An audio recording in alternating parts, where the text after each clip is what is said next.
Hello guys, gagawa ko ngayon ng baked talong.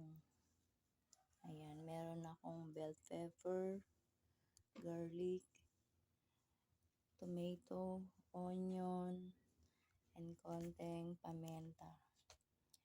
Ayan, baked talong with tuna.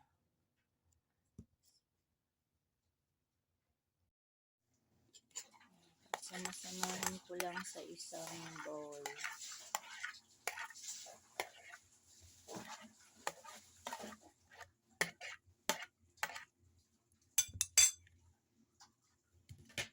Then, ang tuna.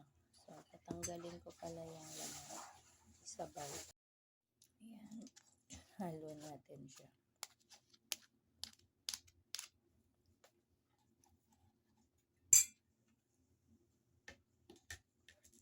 Then, konting paminta.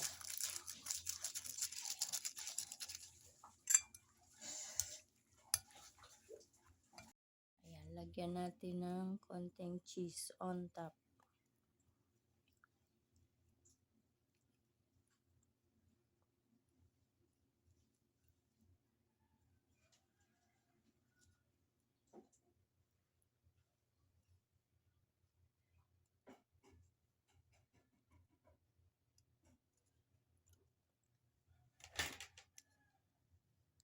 Ayan, at eto na nga guys, ang aking baked talong.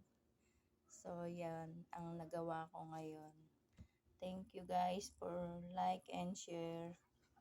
God bless everyone. Baked talong with tuna.